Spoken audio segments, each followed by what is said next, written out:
Hello, everyone. My name is Alden from the Singapore Business Federation, and assisting me today will be my teammate Rushidi. We are pleased to welcome you to join us for today's live webinar on Discover Business Opportunities in Qatar's Developing Knowledge-Based Economy. Here are some housekeeping matters. By default, you have joined the webinar in audio-only mode. If you have a question at any point in time during the webinar, type it into the question and answer panel, and we will be discussing them collectively during the question and answer session. If you need help, please use the raise hand button, which can be accessed at the bottom of your screen. The agenda for today will be as follows. We will be starting off with a welcome and introduction of the webinar by Mr. Kwa Boon Wee, Group Chief Executive Officer of MTQ Corporation Limited and Vice Chairman of the SBF Middle East Business Group.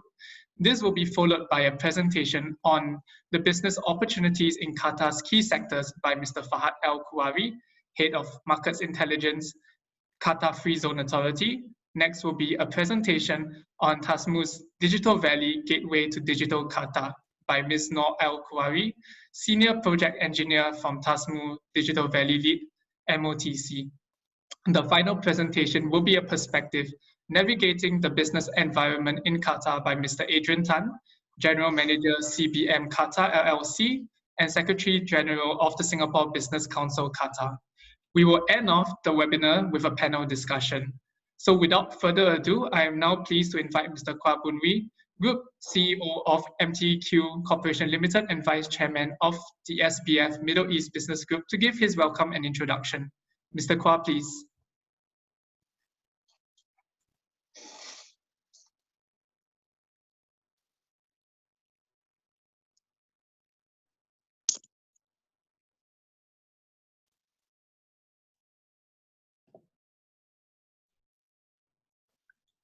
Yeah.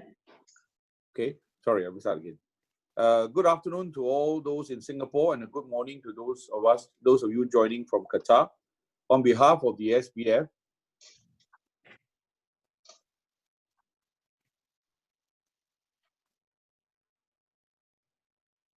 Mr. Kwa, sorry, you have to unmute yourself. Thank you. Going back to. Yeah. Okay.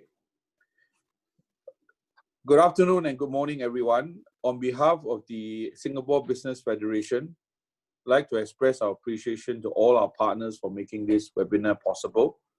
I also like to thank our friends from Enterprise Singapore for their hard work behind the scene. I'd like to make a mention of our speakers and panelists, Mr. Fahad Al-Kuwari, Qatar Free Zone Authority, Ms. Noor Al-Kuwari, Ministry of Transport and Communications, and Mr. Adrian Tan, General Manager, CBM Qatar, who also happens to be the Secretary General for the Singapore Business Council, Qatar. Thank you all for your support to make this session possible. Their presence in today's webinar signifies our common intent and commitment to strengthen the bilateral, economic, and business collaboration between Singapore and Qatar. Qatar and Singapore enjoy a warm bilateral relationship underpinned by strong trade linkages. In 2018, Qatar exported 4.9 billion worth of goods to Singapore, making Singapore the 5th largest export destination for Qatari goods. Oil and gas items made up close to 3/4 of this export figure. Overall, Singapore is Qatar's 4th largest trading partner. We will continue to build on this strong foundation and deepen our economic ties further. Singapore companies can make full use of the Gulf Cooperation Council Singapore Free Trade Agreement, GSFTA, which entered into force in September 2013. The FTA's trading goods arrangements allows Qatari goods full duty-free access to the Singapore market. The FTA also qualifies 99% of Singaporean domestic exports to Qatar for tariff-free concessions. The key sectors benefiting from this FTA include petrochemicals, jewelry, machinery, and iron and steel-related industries. We are happy to know that there are already several Singapore companies who have established their business presence in Qatar. With the FTA in place, we hope that there will continue to be growth for Singapore companies to explore expanding into Qatar and to tap into the valuable business opportunities there. Similarly, we would like to encourage Qatari companies to explore using Singapore as a springboard into the ASEAN market.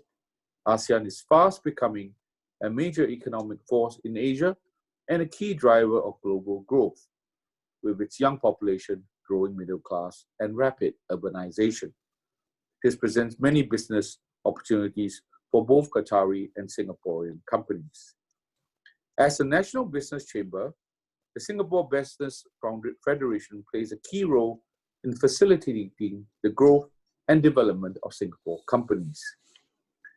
We have been promoting business opportunities in Qatar to Singapore companies since 2004.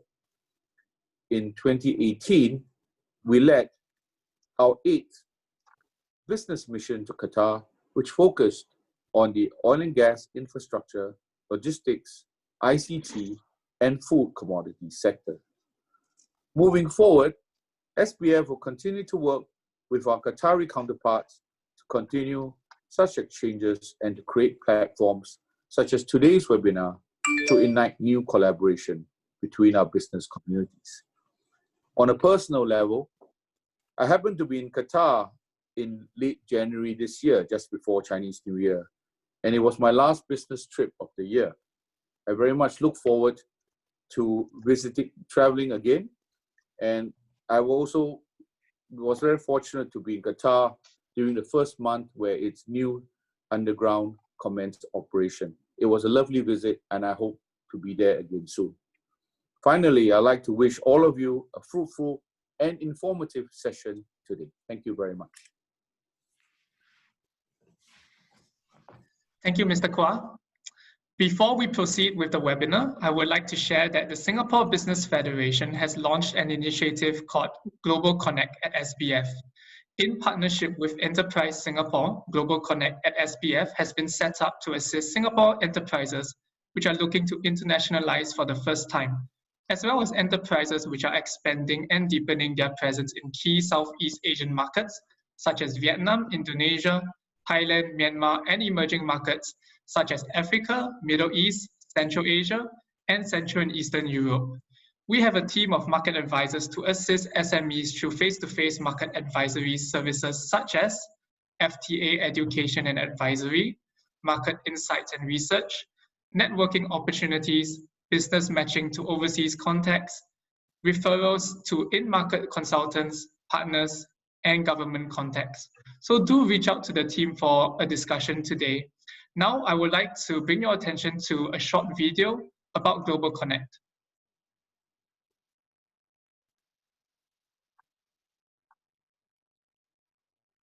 Singapore may be a little red dot, but our reach is global. Many local companies have expanded beyond our shores, broadening their footprint across the globe.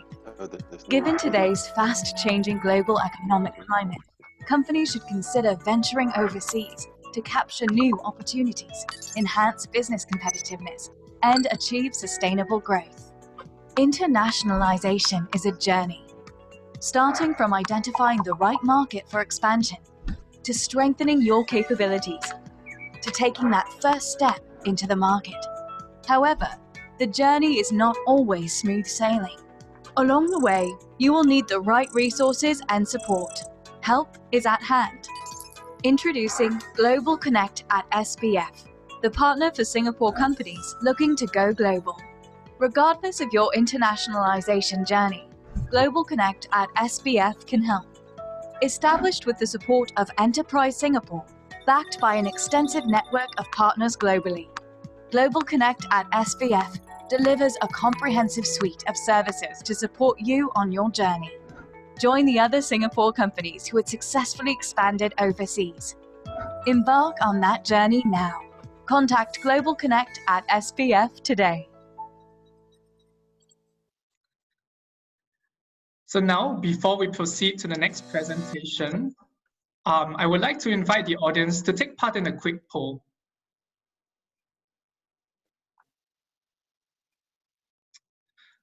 What is the most attractive proposition about Qatar? And I'll leave the poll up for just a couple of seconds so that you can key in your answers.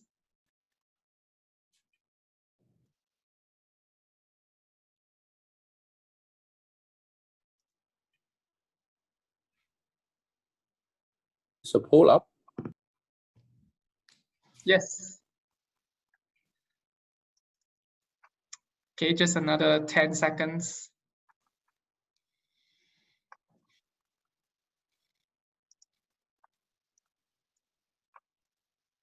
Okay. So with 48%, 48% of you mentioned that the most attractive proposition about Qatar is the strategic location with strong logistics infrastructure. And I'm sure Mr. Fahad will be going through a bit about that in his presentation shortly. The second most attractive proposition is the tax incentives, followed by the strong consumption propensity. So thank you for sharing your thoughts.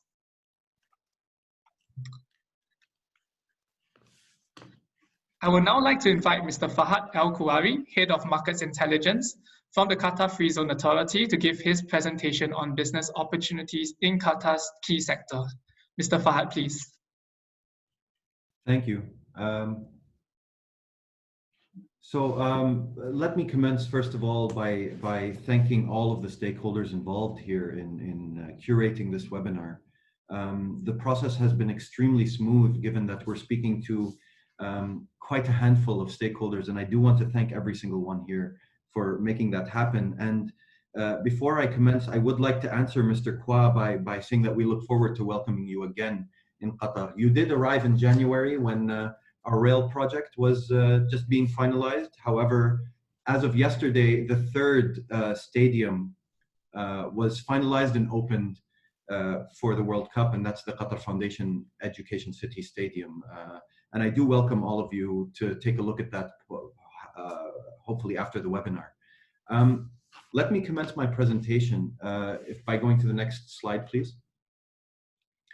I do want to start by saying that there might be a handful of people that have seen me speak before, and I do not say this often, but it is quite an honor for me to be speaking to an audience, especially from Singapore, because as a nation, we share a lot in common. We're both very small nations, subject to economic cyclicality, and we do look up to what is now known as the Singapore formula. So if you go to the next slide,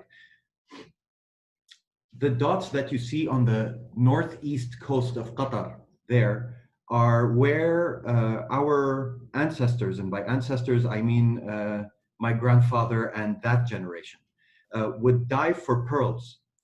And this was quite a dangerous endeavor because they would go out into the ocean, dive down, get the pearls, and the death rate of something like this was quite high, and the entire economy of Qatar depended solely on these pearls. Those pearls would be sold in the local market and then in the regional market. Shortly, in the mid-30s to early 40s, the Japanese started producing what were synthetic pearls that came on the market in the 60s.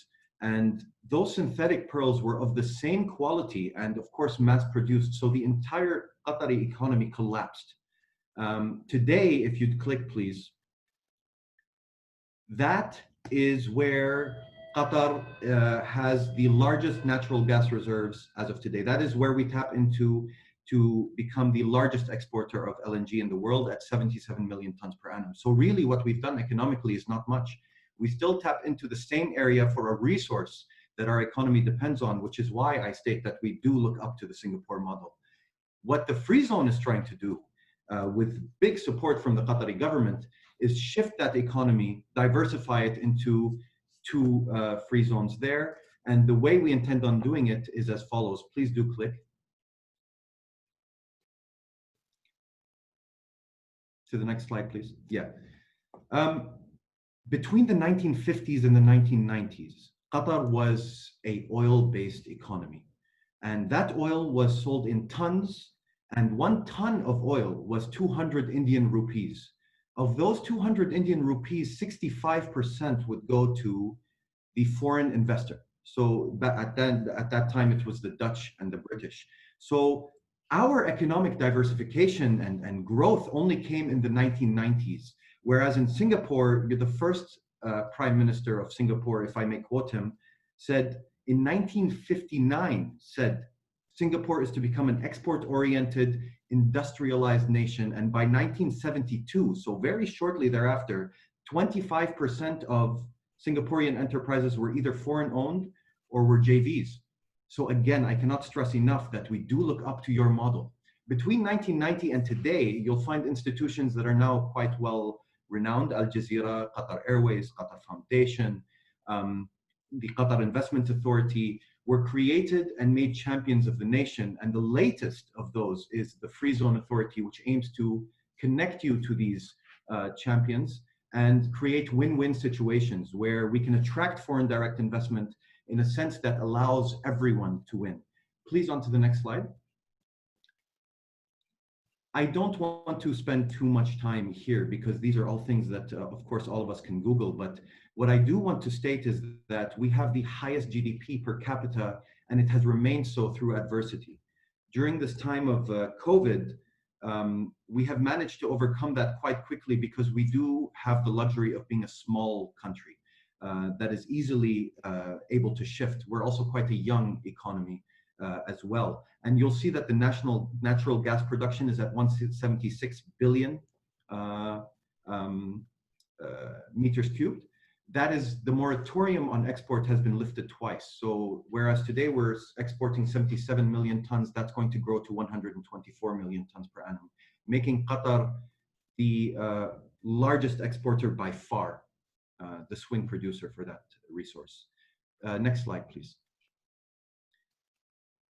This is another slide where Singapore and Qatar share a lot in common, and I'd like to stress on number 5. The poll did show what I had anticipated, that the Singaporean audience is not so much attracted to Qatar because of the healthcare system, because you also have an incredibly great healthcare system. As a matter of fact, I think Singapore and Qatar respectively have 0.093% and 0.07% death rates as a result of the COVID-19 crisis, which means that we have overcome that crisis as leading nations in the world. So I am not surprised that the healthcare systems are not on top of the Singaporean agenda when it comes to Qatar.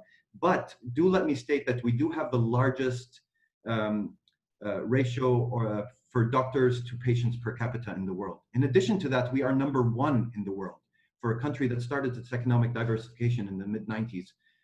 In internet penetration and also in ease of finding skilled employees. So companies that come here will find an array of talent for management positions and so on due to our Qatar Foundation initiative, which has allowed us to attract Georgetown University, Texas A&M, Carnegie Mellon, Cornell, and others. Next slide, please. So let me discuss the free zones in brief. Of course, this presentation will be sent to anyone that reaches out to us. So do not worry if I go through them quite quickly. I do want to answer your questions more than I do want to spend time presenting. So please, next slide. What I'd like to stress is that although we are a free zone, you'll find that we differ from free zones in the region because we're extremely selective on who we allow in. Having said that, we haven't really cut the ribbon on the free zones and now see close to 100 investors ranging in size and where they are and geographic origin. We do create partnerships with local champions. We're very sector focused, and most of our businesses that we do allow in need to have sustainability, because the end goal here is an economic sustainable solution. It's not so much that we have shareholders like other free zones may have in the region. Please, next slide. So there are 2 free zones. One is linked to the airport at Ras Bufantas. What you're looking at there on the top right is the BIP, the Business Innovation Park. And then the other one is Al Hol, linked to Hamad Port, which is just under 4 years old. And if you look at the map of Qatar, from the very north tip, Al Ruwais Port, all the way down south to the Qatari-Saudi borders, it'll take you 2 hours to drive. So it's quite a small country. Regardless where you're situated, you will always be central. Next slide, please. This is Ras Bufontas. It's around 4 kilometers squared. And usually investors that come here to utilize it as a logistics hub through Qatar Airways. A lot of emerging technology companies come in here. We will be announcing a very large German car manufacturer that is launching its first autonomous car project within Ras Bufontas in Qatar. A lot of light manufacturing and then aviation sector service companies are coming here as well. Next slide, please. The port, however, will allow for heavy industry, your downstream chemicals, as well as emerging technologies and everything that I've mentioned before. Of course, we are quite, we do take a lot of time in doing our due diligence in situating the investor, because again, a successful investor means that it's a successful free zone and a diversified economy. This free zone is around 30 square kilometers, whereas the last one was around 4. Next slide, please.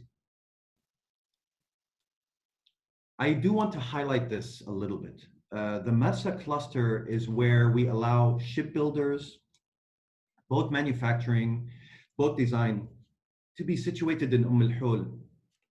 That is a man-made marina, if you will, and it ranges from 7 to 10 meters in depth. So we do allow a lot of boat manufacturing to come in there. And this is kind of where we stand out in the region as well. Next slide, please. There are pre-built property solutions, so turnkey solutions for any investor. There are 24 in Ras Bufontas and 54 in Al Hol. Of course, this does not preclude us from building more. The ones in Ras Bufontas are actually almost full. Those range in 415 meters squared to around 2,500 meters squared. Some activities that have decided to opt for that are the German car manufacturer that I mentioned. They want to do most of their research and development in one of these LIUs, light industrial units, and they've opted for one in Ras Bufontas. Another investor that we have wants to do some 3D printing. So really, there are no restrictions to what you can do. The only restriction is your own imagination, and these are of course available as turnkey solutions right now. Next slide, please. This is what they'll look like approximately. So office spaces, warehouses, and land options are available. Although we do say industry a lot and manufacturing a lot, this is kind of what the free zones look like. So they're not very industrial, if you will.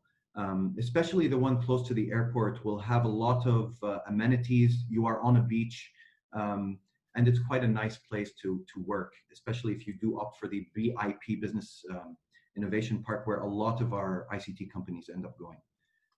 Next slide. We do have very highly competitive rates. I will send this presentation out to everyone, but this is just a snapshot of what we're looking at now. If there is interest, please do get in touch with me and I'll send this out. Next slide, please. This is our offering to investors. I do want to stress here that incentives you will find everywhere in the world. That is not a new thing.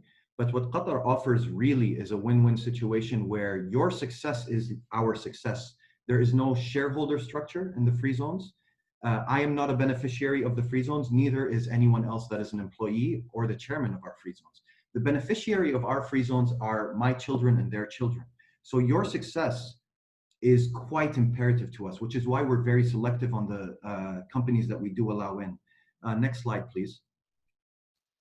We have a very attractive feedstock. We are, I think, in the GCC at least, the leading country when it comes to downstream petrochemical production.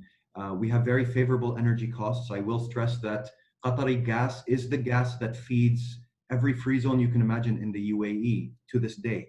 So their feedstock does come from us as well. We have a very stable political environment, of course. There are co-investment opportunities and a very attractive business environment, and of course, a chemicals industry that is almost unparalleled in the world. Next slide, please. We are a one-stop shop for investors. Now, what that means is that any licensing that you would need done, any permissions that you would need from the government, any kind of permits would happen through us. You don't have to talk to anyone. You only talk to the BD professional that has been assigned to your case. So the moment you apply and once you are qualified as an investor, even before you actually fill in the application itself, once you convey interest, A BD professional will be assigned to you that they carry you through, help you with your application, and get you any necessary licensing and paperwork that you need before you even set up. That's how important your success is to us. I cannot stress this enough. And that's also the reason why we're so selective with the people that we do allow in. There are 20 years of tax holidays, 100% foreign ownership of your business with full capital repatriation, no questions asked. Government-backed funds are accessible through us as well. World-class services, a skilled workforce availability, of course, and joint venture partnership opportunities with national champions. Please, next slide. Now here, what I'd like to very much focus on is the Qatar International Court. What that entails is a court system or a judiciary system that goes by English common law. Should there be a dispute between an investor and a local partner, or two foreign investors, or anything of that sort, you would be protected by English common law. Now, that is not to undermine the Qatari judiciary system, which is quite advanced, but it does give our investors a sense of security. And thank God we haven't had to use it yet for any of our investors in the free zones, but should it happen, you are protected by English common law, not by the Qatari judiciary system. And we do have a very transparent and competitive operating environment. Next slide, please. Again, these are some of the local champions. You might recognize a few of them, Qatar Petroleum being one, Ooredoo, of course, and Qatar Airways. Of course, Mr. Kwah mentioned the rail, which is still an ongoing project supported by the Supreme Committee for Delivery and Legacy, which are taking care of the World Cup coming in 2022, and Ashghal and so on. So partnership opportunities do exist in this country, and there's a plethora of them. Next slide, please. And of course, as today, actually, I do need to update this. We haven't yet cut the ribbon on the free zones themselves. So we haven't had our coming out party, if you will. And we now have close to 100 companies in the free zones, including some of these and many others that you will definitely recognize. And they do range in size. So we welcome small, medium, and large multinational companies, all the like. Next slide, please. These are our areas of focus. If you'd go to the next slide, please. These are verticals where we see Qatar has a competitive advantage and where you can utilize a lot of our infrastructure. So chemicals being one because of the attractive feedstock. Of course, logistics being the other due to our world-class port and Qatar Airways. And technology being the third, which is why I'm very happy to have Noor Al-Kuwari on the call with us with Tasmu Digital Valley, and they'll explain that more. But we do have quite impressive success stories in that space as well. Next slide, please. We are interconnected through air, sea, and land.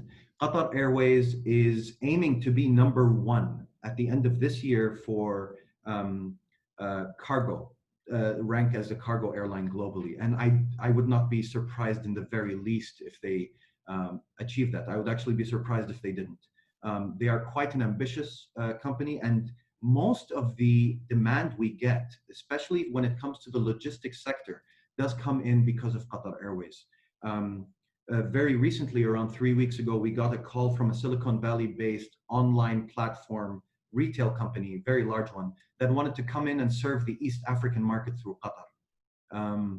Just last week, another Austrian company that manufactures energy drinks wanted to come in and serve the East African market through Qatar. And that's all thanks to Qatar Airways. So I don't really need to advertise that a lot. What I do want to stress on is that in the sea space, Hamad Port was only made around 5 years ago. And today we're seeing a double-digit growth in trade volumes due to our competitive advantage in hydrocarbons and so on. And of course, via land, the metro, as Mr. Kwah mentioned, is very operative. And Qatar is a very, very small country. So we are very interconnected when it comes to that. Next slide, please.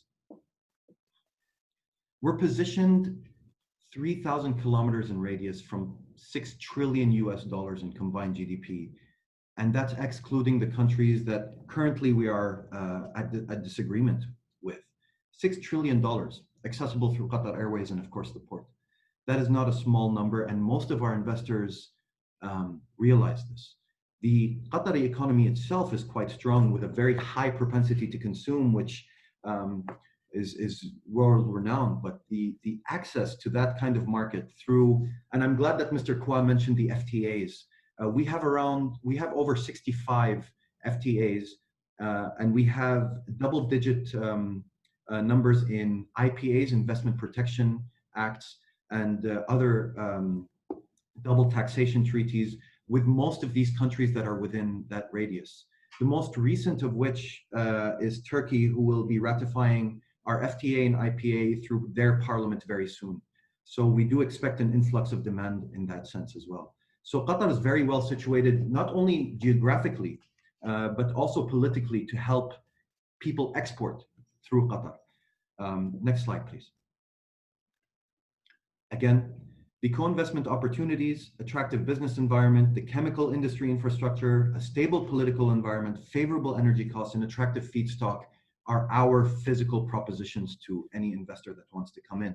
In addition to that, you have the soft propositions, which I mentioned. Accessibility, transparency, protection, and a complete entry point to anywhere in the world that you can imagine. Next slide, please. So how is it done? And it's quite simple. If you go to the next slide, it's just a two-step process.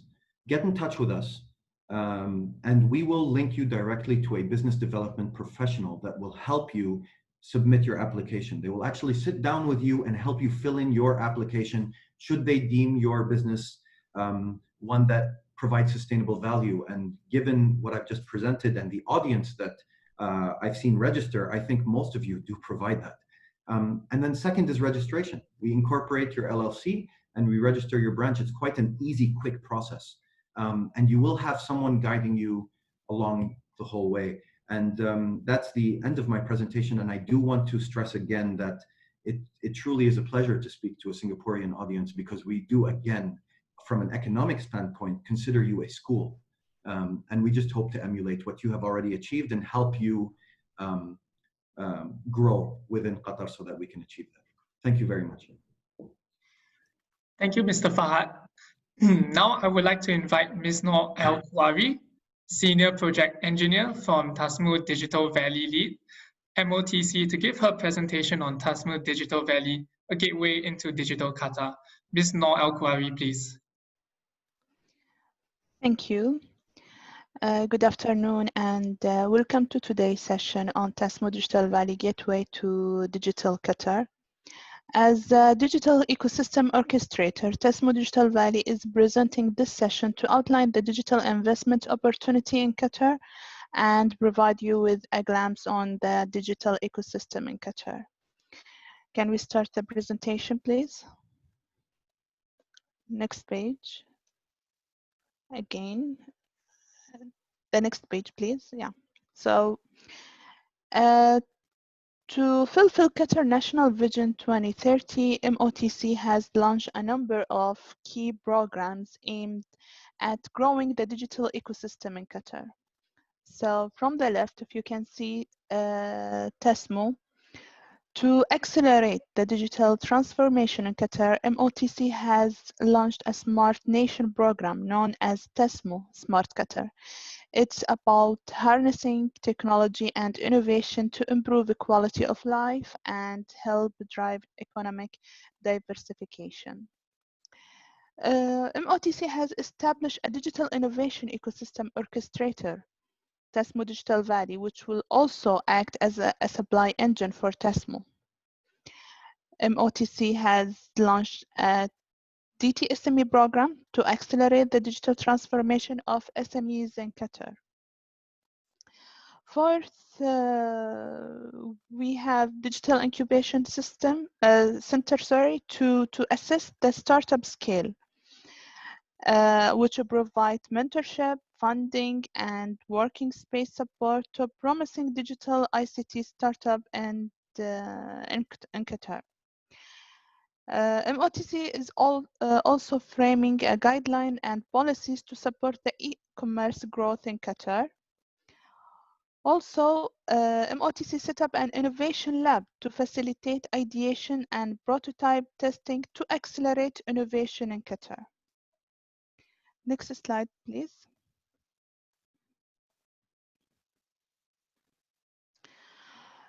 To bring focus and momentum with available capacity and resources, TasmuQA is centered on key sectors. It has selected initially 5 priority sectors, namely transport, logistics, environment, healthcare, and sport. Based on their national impact, potential for digitalization in the future, as the program progresses, there is a potential to add more sector in the future. The government plans to invest 1.6 billion USD until 2022 to implement 100 plus digital use cases across the 5 priority sectors. This marks the beginning of a multi-year transformation that will require the coordinate effort of government and the private sector and the engagement of citizens in co-creation solutions for better national outcomes. Next slide, please. Delivering on the mandate of Smart Qatar required digital transformation across the national priority sector, focusing on the implementation of smart services. These should build on the applications of the latest technology to the challenges faced by the identified personas. TasmuQA has defined over 100 use cases that we co-created with government entity, local and international businesses, and startup, academic, and research institute, as well as citizens. These use cases has been compiled in the Smart Qatar playbook and published online at TasmuQA portal, tasmu.gov.qa. Next slide, please. TasmuQA Digital Valley has the mandate to promote and grow and orchestrate the digital innovation system in Qatar. So the main role for Digital Valley to support driving TasmuQA and become the main supply engine for TasmuQA. Also to increase innovation in Qatar through various innovation support programs. Also to support startup and SMEs by leveraging support and incentive through MOTC and its partner. TDV or TasmuQA Digital Valley, it's a centralized platform of services to support digital companies, which we will talk more in the next slides. Also, TasmuQA Digital Valley creates strategic partner with key digital players to drive the digital ecosystem and attract digital investment by promoting digital investment opportunity in Qatar. Next slide, please. So, as we said that TDV offer a number of services to interested companies through partners. Today, TDV offer around 13 services and will increase the number of the services in the future. The 13 services, it's around 4 areas, which is market access, entrepreneurs, funding, and networking. Most of these services provide with our collaboration with our key partner, for example, QFZA, Qatar Development Bank, DIC, QSTB, and others. Next slide, please. As we mentioned also previously, one of TDV role to attract digital investment by promoting digital investment catalog, which is centralized, tangible digital investment opportunity across multiple stakeholders in Qatar. This opportunity mainly focusing on 5 technology areas. For example, AR, VR, cloud computing, IoT, payment gateway, cybersecurity, and others you can see on your right hand. Also, you will find on this catalog a study about the market size on these 15 technologies in 2019 and 2022. You can find the current opportunity, which is around 60 real opportunity across all sectors on the portal, or you can scan the QR code. This catalog, it's updated every quarter, and for now we have 60, and the next quarter will be by end of Q3, will be more of opportunities. Next slide. Just I want to explain the digital opportunity catalog, that each opportunity will be included in one page where you can find the objective of the opportunity, the target market, the most important information that any investor want to know, the stakeholder, the owner of this opportunity, the procurement cycle, for example, is it on the tender process or pre-tender or budgeted, the time spent for this opportunity, also the budget across the technology itself. Next slide, please. So I would like to thank you all for your time today. And you are more than welcome to reach out to Tasmu Digital Valley team if you are interested in setting up your business in Qatar. And if you have any question, you are most welcome. Thank you, Ms. Noor Al-Kuwari. So before we proceed to the next presentation, I would like to invite the audience to take part in another poll.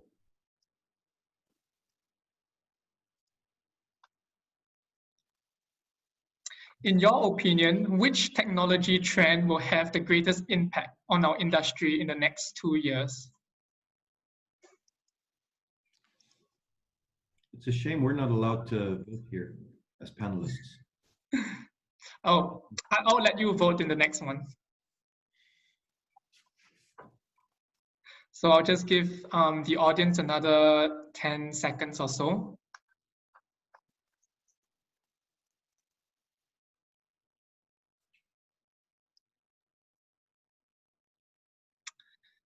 And okay. So according to the results, we have a close race between IoT and big data, as well as automation. So I think it's all fairly close to each other. So I think that's something for us to take away. So thank you for sharing your thoughts. I am now pleased to invite Mr. Adrian Tan, General Manager CBM Qatar LLC, and Secretary General of the Singapore Business Council Qatar to share about his presentation on perspective, navigating the business environment in Qatar. Mr. Tan, please. All right, thank you, Eldon. Greetings from Qatar. Hi, everyone. My name is Adrian. I'm General Manager of CBM Qatar, and I have been in Qatar for about 10 years now. I'm a chartered FM surveyor with RICS, and I'm also one of the co-founder of the Singapore Business Council in Qatar. All right, you have heard from the authorities earlier. They have gave a really excellent presentations and set the presentation bar really high for me. But I'm here today to offer a slightly different perspective from the point of view of a private sector player. But before I begin, do allow me to introduce a little bit about the company. Next one. Sorry, next slide, please. All right. So CBM Qatar is a triple ISO certified company here, and we have been operating in Qatar since 2009. In fact, in this year, in February 2020, we have successfully opened our first free zone branch with a free zone authority. So Fahad is officially our landlord now.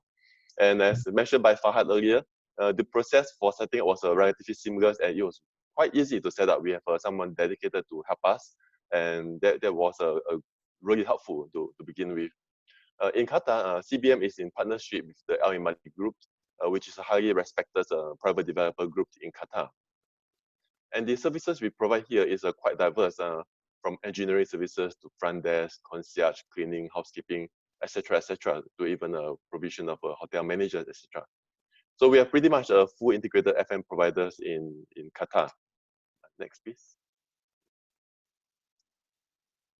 All right, for our friends listening in from Singapore, honestly, not many people in Singapore has heard about CBM Qatar before, but I'm sure everyone has heard about CDL.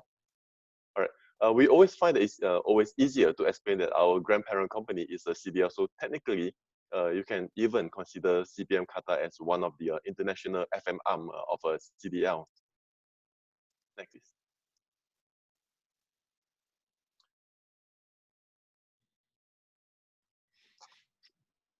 Yeah. Sorry, just give me a minute. Next, please. All right. So before I move to the topics proper, I would like to take this chance to share that our company has recently launched a couple of new services, and these are currently some of the most popular services in demand. We have the area sanitization services, the thermal image services, and of late getting popular are also the mobile housekeeping and the mobile maintenance services as well. Can we move to the clientele page? So these are some of our esteemed clients and projects that we are currently managing in Qatar. And without further ado, let me go straight into the topics for today.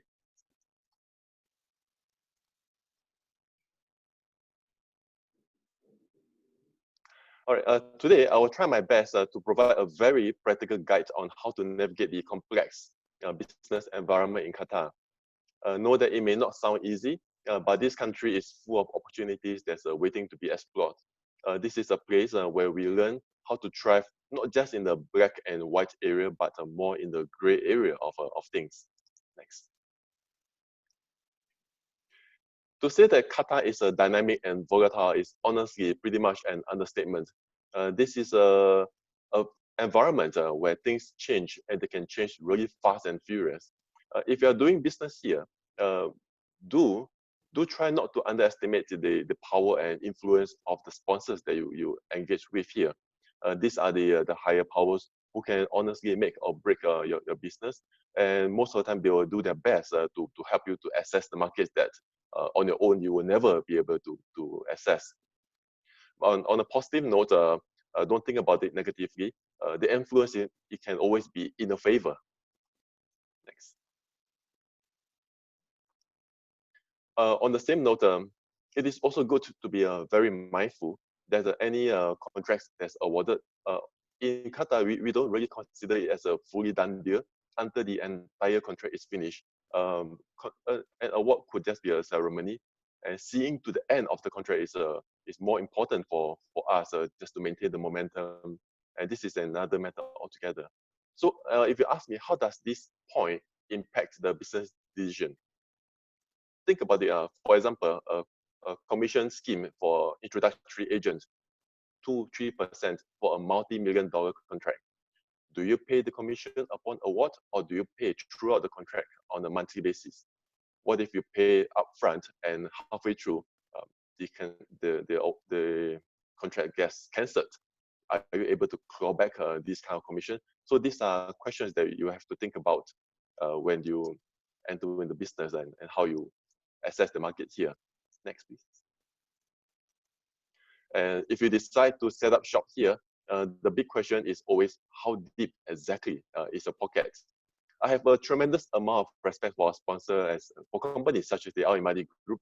They pride themselves as a good paymasters, and we are talking about within 30 days. But there are also many clients here who don't pay on time. In Qatar, unlike the Singapore system here, in Qatar, 60 days you can almost consider it to be a luxury. 90 days is pretty much a norm for payment. And honestly, it's once in a while, 180 days is nothing to whine about here. So the question, honestly, is never about if you will get paid. You will get paid. It is a matter of when you'll get paid. So before you start out here, do make sure that you have some resources. You have arranged some resources that's deep enough for you to hold out while you wait for the payments. Next, please. All right. Decide early also if you're entering the ring alone, or are you coming in with a local partner. So if you do remember, however, that entering into a formal relationship with a local partner is almost like a marriage. You have to take some time to pick and choose and understand him or her really well before you enter into this relationship. If this marriage is happily after, I mean, honestly, congratulations. if not, really good luck to you. You will be expecting a very messy and very painful divorce if it doesn't work out well. So take the time, really take the time to learn about him or her before you settle down. And if you decide to stay single and come in on your own 100%, do sit down with a free zone to learn about the program. We have sat down with them before and they have some seriously good options there. In fact, CBM also has a branch office at the free zone, and we waited all the options and we decided to go with it. Next one. On this point, I will not dwell too much into this. This is talking about the no objection certificate. This is an entirely different complex topic altogether that could easily warrant a webinar on its own merits.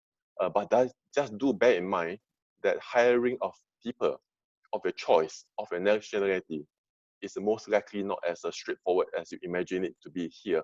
So plan well ahead and I would recommend to do a little bit of research at your own time. Next, please. And assuming that you have decided to take the plunge and invest time to set up shop here, don't underestimate the power of connections here. For you to survive the first 24 months of your business, I do strongly suggest that you need to plug into the network fast.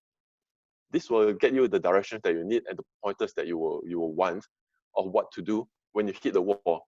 In fact, with the right connections, you might be even able to avoid that wall altogether. So plug in and join as many networking groups as possible, as early as possible. This will be your fastest tickets to get to know people and spread your network fast. Next. So the saying that your network is your net worth, it couldn't be more true in this country. This is an environment that thrives on connections. And the fact that you are listening in now means you are already properly connected with the right people from Free Zone, with the right people from MOTC. So it's a great start to begin with. To succeed here, it is not all about the skills. I would think that in my personal opinion, I would think you could easily say that it's probably about 30% of the know-how and 70% of the know-who that will make your success in Qatar. So, and talk about the know-who, how do you build your network? So my next slide is this. So you could try to tap into established groups such as business councils here. Most countries here have their own business council, and there are many networking companies around. You have to know the difference though. What's the difference between the two, business councils and networking companies? Networking companies typically have a huge volumes. So they have the spread and the outreach, but not necessarily the depth. But business councils are typically headed by really high-ranking professionals in their respective field. So there is a lot of depth. You are talking about the C-level, CEOs, CFOs, and the executive directors level of people here. So these are the different kind of group of people that you will want to mingle with as well. And next one, please. And with that, I thank you for your 10 minutes, and I hope the simple sharing will be useful to you in a way or another. All right, back to you, Alden. Thank you, Mr. Tan. So before we proceed to the panel discussion and Q&A session, I would like to invite the audience to take part in one last poll.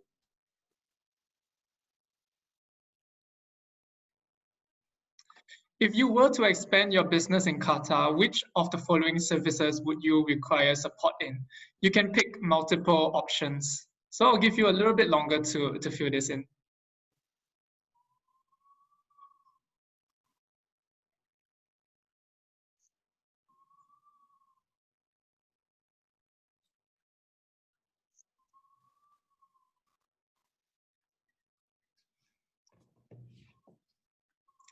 And another 10 seconds.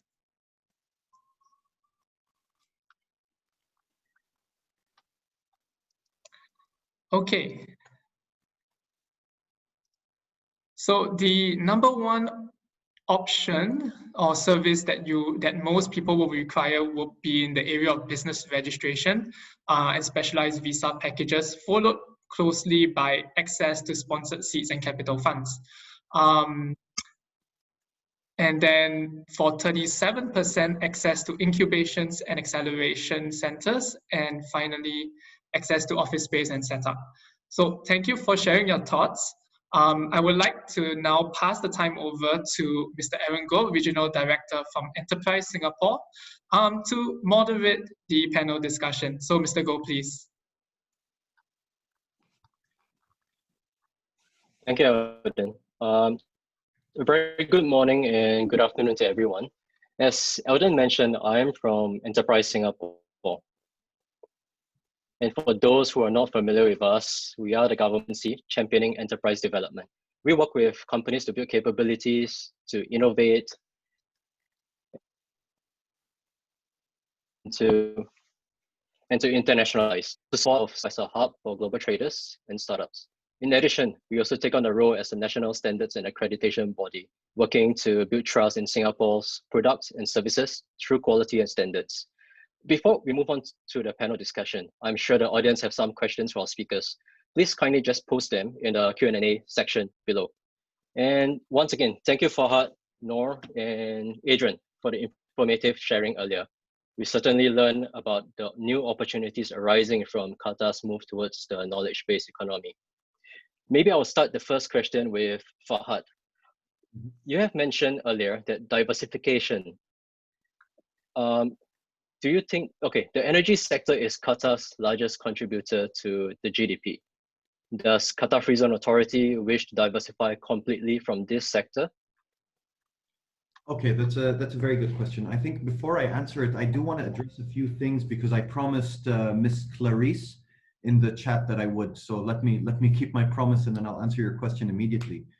She had a question about payment cycle in Qatar after Mr. Tan actually very accurately described it. So there are three elements here. Number one is the sponsorship element, which he mentioned in his presentation, where if you do come to the free zones, you wouldn't need a sponsor at all.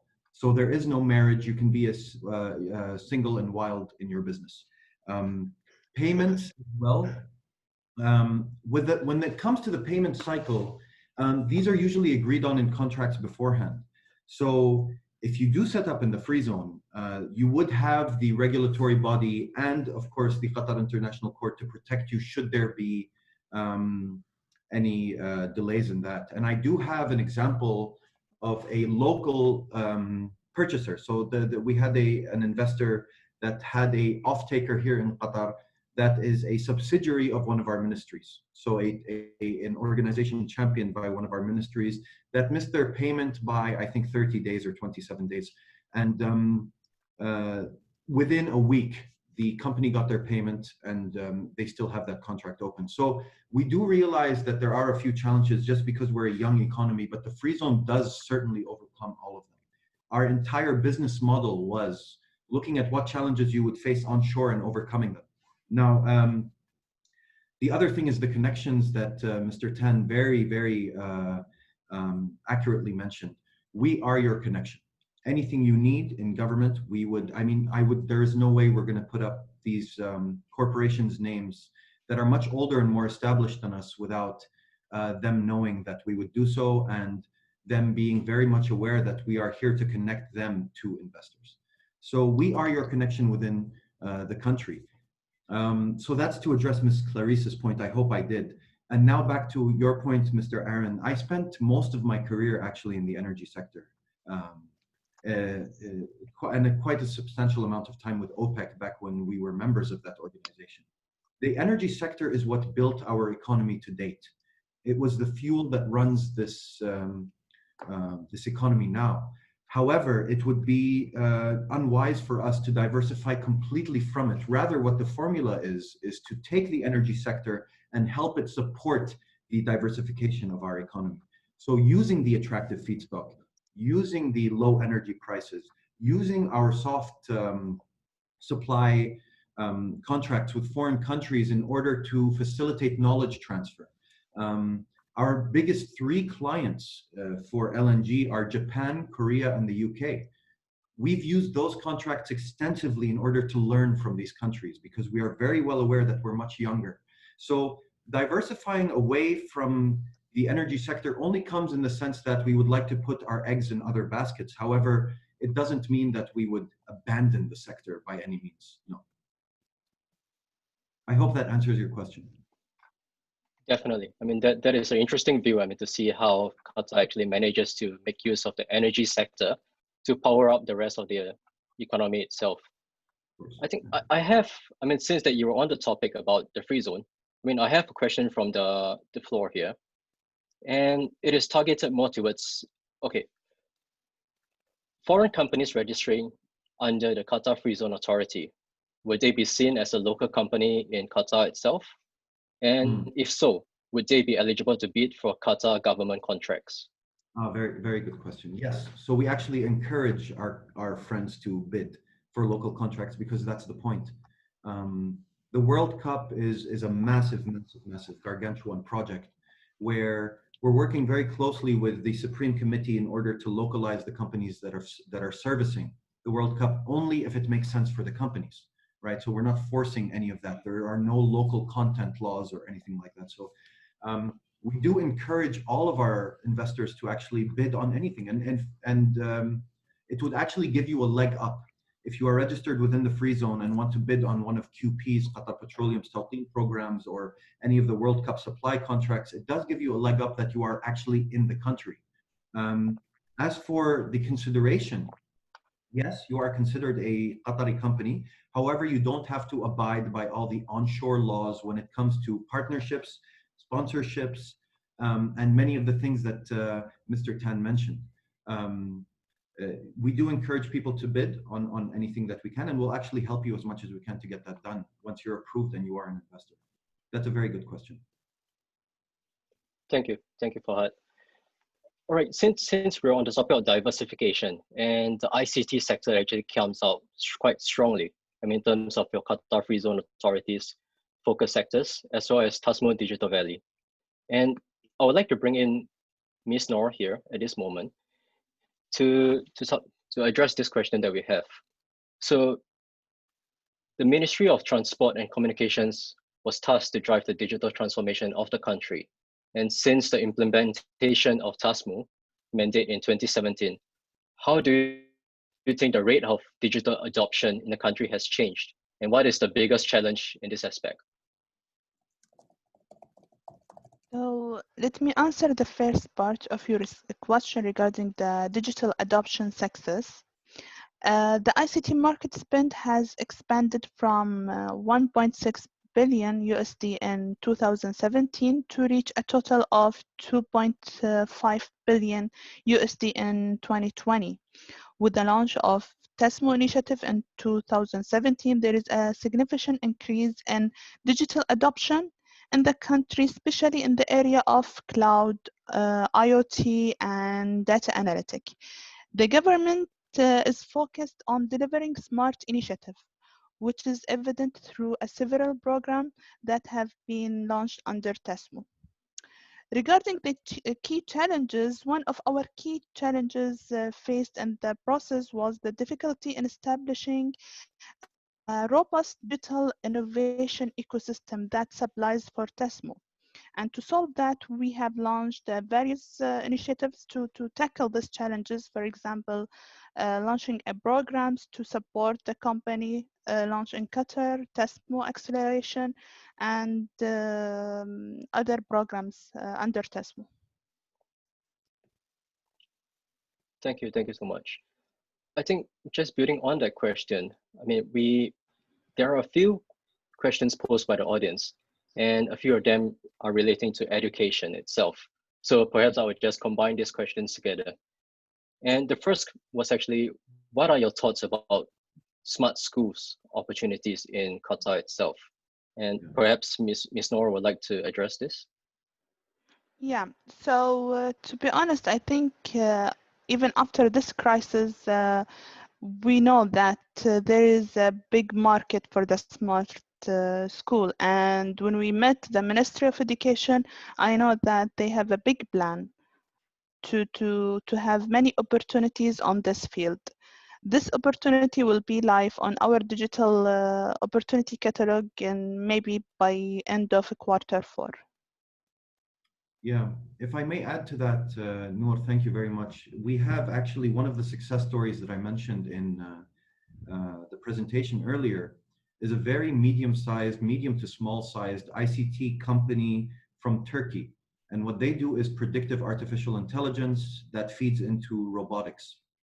And they came here to Qatar and rented 2 desks. They didn't rent a full office. They just needed 2 desks for their Qatar director, as they called him, and then a colleague of his. Within 3 months, they had secured a Microsoft contract for a very small company out of Turkey. And Microsoft announced them as their official partner here in Qatar. I urge you to please Google them. Their name is CloudCan.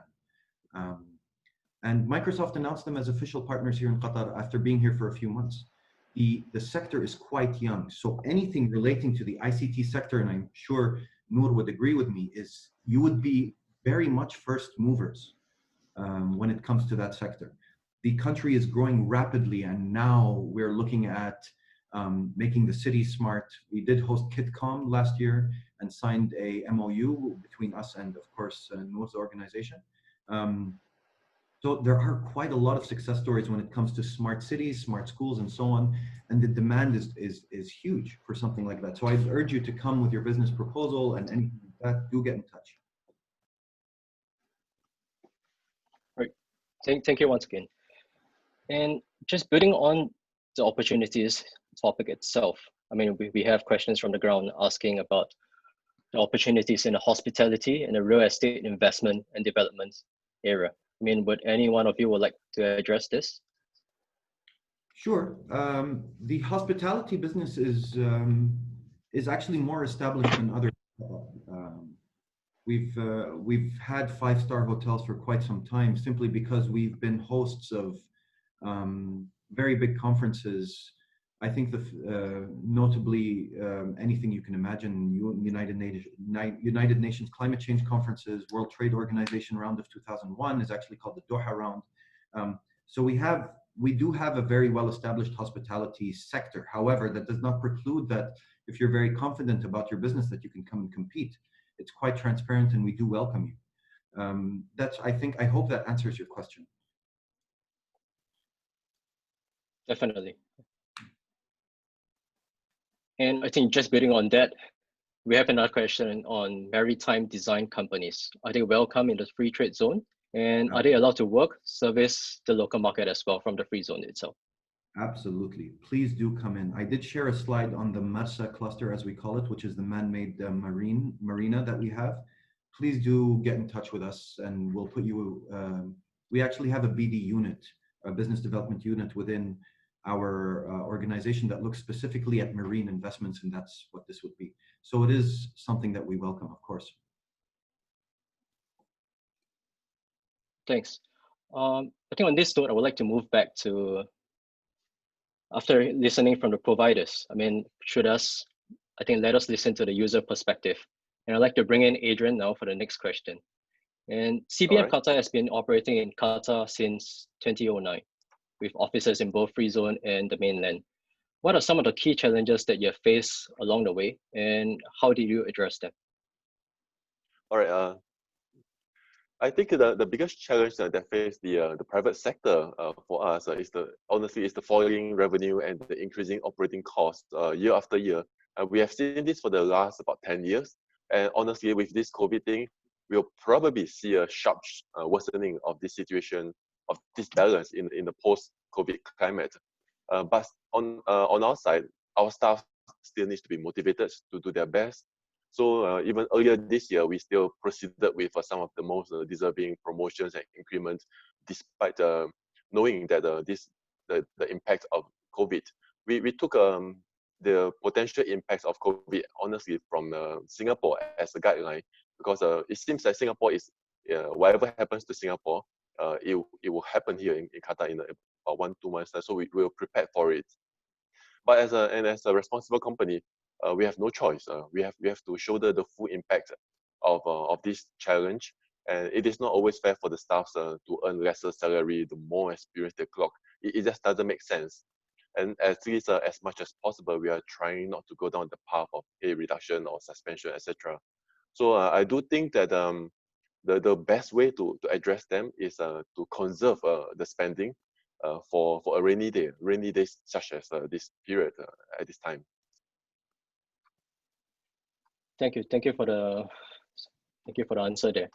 And since we're on the topic of COVID itself, I mean, we have a question from the floor asking about how is Qatar responding to the economic impact, and how is establishing now in Qatar, how will it help my business to flourish instead of further impacting my bottom line?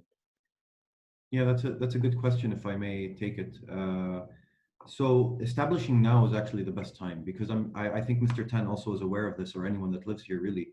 The government announced just a few days ago the 4-phase slow lifting of the social distancing measures that we have. So businesses are slowly opening again. So we should be at business BAU around September or October of this year. So opening now, starting the setup now, you're perfectly situated to actually start when that starts opening. COVID was a challenge for everyone, I think, on a global scale.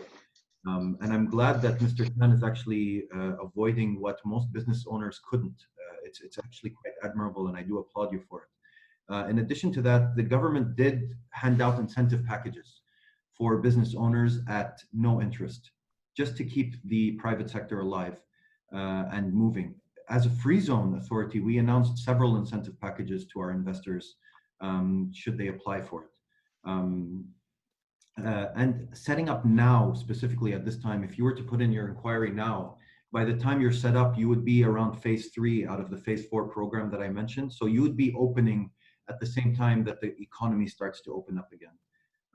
And again, so our social distancing measures were not strict by any means. So there were no curfews or anything like that. People were allowed to go out, of course. Businesses were closed. However, they were urged to only go out when it was necessary. So in that, coupled with the lowest death rates for COVID in the world at 0.07%, shortly followed by Singapore at 0.093%, the country has a good infrastructure healthcare-wise to deal with the crisis, which is why this opening up is happening now. So to answer the question in short, yes, do apply now. By the time you're ready, the economy will have opened. We should be at phase 4. Do get in touch with myself, and I can share that slow opening phase plan with you so that you can see for yourself. Thanks, Fahad. I think let us move back to Ms. Noor. I mean, we have a question from the floor asking about what are the opportunities or areas of growth, and which would attract startups to consider setting up the presence in Qatar. Perhaps, Ms. Noor, you would like to provide some examples on this?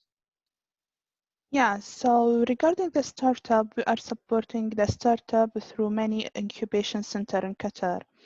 One of the incubation center, as I said, that digital incubation center, where we support all the startup, the local and foreign startup, providing mentorship, funding through our partner, accessing to network. Also, TasmuQA Digital Valley support our startup who are member in TasmuQA Digital Valley to grow their business and to be ready to participate on any tender in the country. Thank you, Ms. Noor. I think in the interest of time, maybe I'll move on to the next question for Adrian itself. All right. I think the burning question for a lot of the participants here will be, what is the one piece of practical advice you would like the participants to take away with? All right. Honestly, over the last 10 years that I've been here, we have seen many companies come and many companies go. And almost all of those companies who fail, they all made very similar mistakes in my humble opinion. So I will leave you with this simple analogy. So finding opportunities here in Qatar is really like digging for desert truffles, highly valuable, plenty of them hidden deep everywhere. But you need someone to tell you exactly where to dig, what is the best method to dig, but most importantly, you cannot send a virtual state through an email and expect the truffles to pop up from the ground for you. You have to be here physically to start with. So I feel that most companies, they look at the potential outcome, they look at the benefits, but they are somewhat reluctant and impatient to invest the time and invest the efforts to be here, physically to be here, to be able to reap the benefits. You need to be here. So this is my one piece of advice. Forget about emails, forget about virtual meetings. Face-to-face meetings, build a connection, build a bond. That's the best way to go to do business in Qatar. That's from me. Thanks. Thank you, Adrian. I think that is a very good sharing and good point to take away with. I mean, FaceTime is definitely important in Qatar itself. And due to COVID now, that's why we're on the video, on webinar. But do make a trip down to Qatar once everything is back to normal. And because, all right, I shall now pass it back to Alden because we are running out of time here. And I know there are several questions which are not answered. I mean, could you just email it to Alden as well, and we will get to it. Back to you, Alden. Thanks, Evan. So as Evan mentioned, if we know that there's some time constraint and we have not been able to answer all the questions, but if you would like to get in touch with us or any of the speakers today, please drop me an email. My details are in the next slide.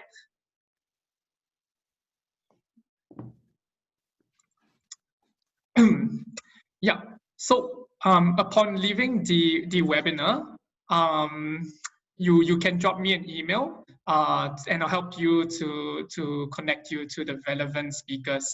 If you also would like a copy of the presentation deck, please also drop me an email. In the meantime, you can also take a look at our upcoming webinars, which will be happening on 24th of June, 30th of June, and the 1st of July. When you leave the webinar, you will also be prompted to fill in a feedback form, which we will highly appreciate if you could spare us 1 or 2 minutes to do that so that we can improve the webinar and the content that we give to you. So with that, we would like to thank you for joining us today, and we hope to see you again in the next session. So thank you and goodbye. Thank you. Thank you. Thanks so much, Alden. Thank you. Thanks, everyone. Everyone, thank you. Thank you.